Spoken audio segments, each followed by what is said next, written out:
She refilled their water glasses with a quiet smile, invisible to the room. Just the waitress. No name. No story. Just a worn apron, tired shoes, and a notepad filled with orders that didn't matter to anyone except her. They were seated at the corner table of the upscale cafe, 6 sharply dressed professionals locked in a heated discussion about social inequality and economic mobility. A debate club reunion, they said. One of them glanced at her as she approached and chuckled, nudging the others. Maybe we should ask her what she thinks about homelessness. She probably has first-hand experience. The laughter that followed was loud. Cruel. But she didn't flinch. She simply looked at them. Not with anger, not with pain, but with a calm that unnerved them. The kind of calm that didn't belong to someone beneath them. Go on, one said, trying to maintain the upper hand. What's your take, Mess? And that's when everything changed. She set the empty pitcher down, stood tall, not arrogant, just present. And she spoke. What came out of her mouth didn't sound rehearsed or performative. It was raw. Real. Words that sliced through the air like glass but landed softly, with truth. She told them about sleeping in shelters and studying under streetlights. About working 3 jobs while attending night school, never asking for help. About watching rich men like them toss coins into her coffee cup without looking her in the eye. But she didn't stop there. She began breaking down policy frameworks, referencing global studies, data trends, and legislative gaps with more precision than anyone at that table could manage. She quoted obscure books, cited legal rulings, then tied it all back to human dignity, empathy, consequence.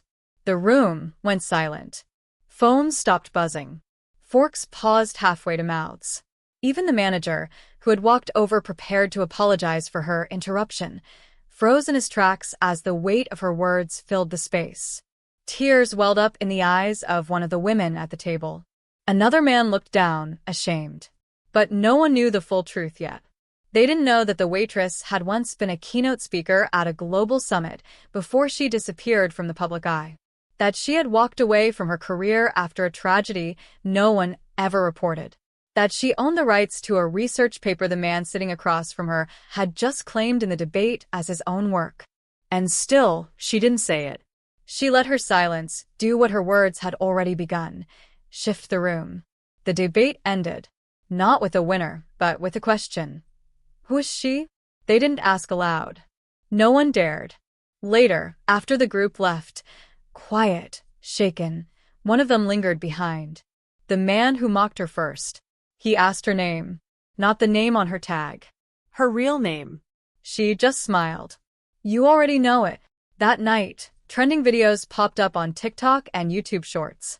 Asterisk, waitress destroys debate with heartbreaking truth. Asterisk, asterisk, social inequality debate shut down by mystery woman. Asterisk clips went viral. Comments flooded in. People were moved not just by her knowledge, but by her restraint.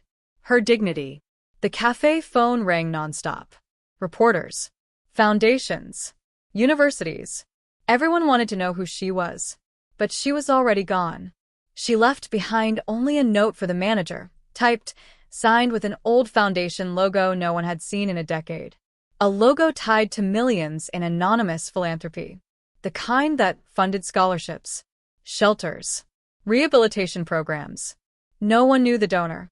Until now. She had never vanished. She'd just stepped out of the spotlight, to watch, to listen, to return when it mattered most. And maybe, just maybe, she was still watching. From the shadows, she had rewritten the rules. Not for applause. Not for revenge. But for every soul who'd ever been talked over.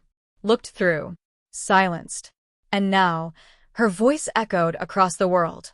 Not through fame, but through the truth people felt in their bones. Because some words don't just inform. They awaken. And as one YouTube commenter wrote beneath the most shared video of the year, she didn't win the debate. She ended it.